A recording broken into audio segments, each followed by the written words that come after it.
This is the history of Deep Purple continued from part.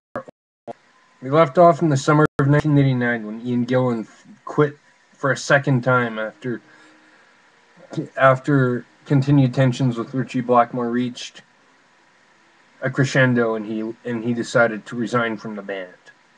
In the fall of 1989, Joe Lynn Turner, ex-vocalist from Rainbow, joins the band. They record one album with him, Slaves and Masters.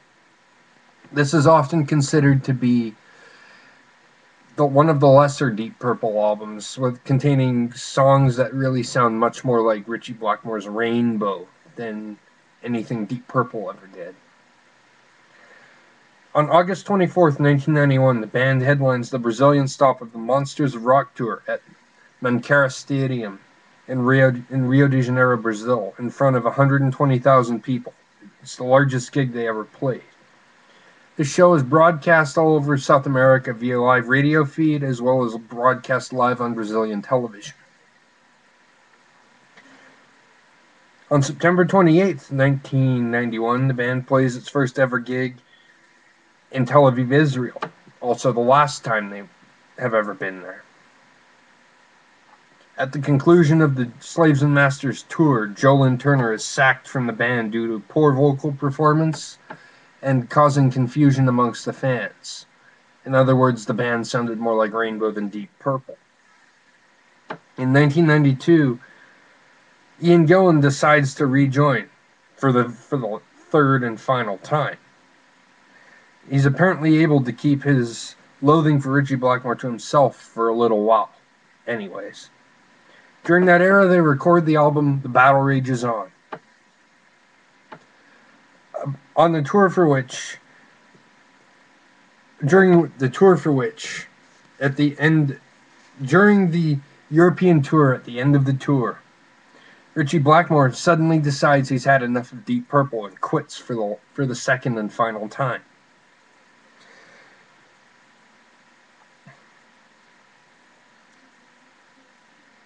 He says in an interview, when asked about Ian Gillan, "He's a petulant little child, and I don't care if I ever see him again." Joe Satriani, American guitar teacher and solo artist, is drafted as an emergency replacement for Ritchie Blackmore.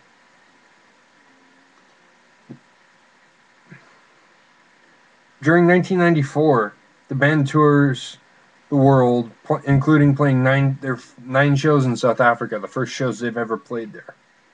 4 in Cape Town, 2 in Johannesburg, and one each in Durban and Pretoria.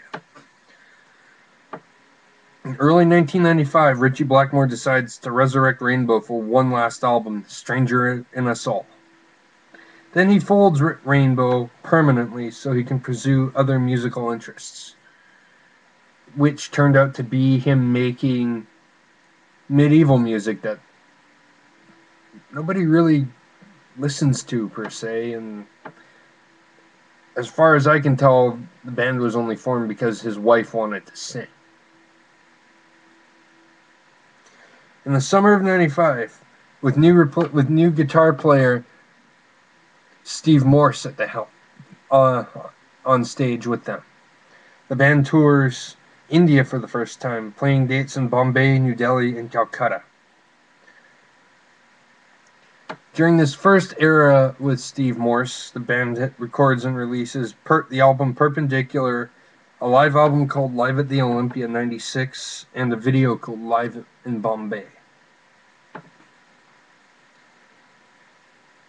In the winter of 1998, the band embarks on their first ever tour of Russia and her former republics, with dates in Moscow, St. Petersburg, Volgograd, Rostov-on-the-Don, Vladivostok, Kiev, Ukraine, Prague, Czech Republic, Sarajevo, and Bosnia-Herzegovina, Warsaw, Poland, Riga, Latvia, Sofia, Bulgaria, Zagreb, Croatia, Bratislava, Slovakia, Tbilisi, Georgia, Tallinn, Estonia, and Bucharest, Romania.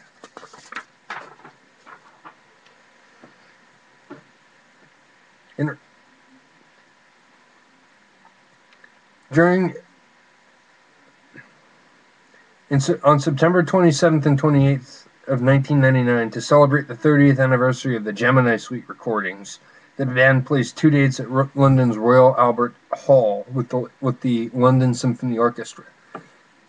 These dates are recorded and released as the live album Deep Purple Live with the London Symphony Orchestra. On March 30th, 1999, the band plays in China for the first time ever, with a gig at the Hong Kong Coliseum in Hong Kong, China.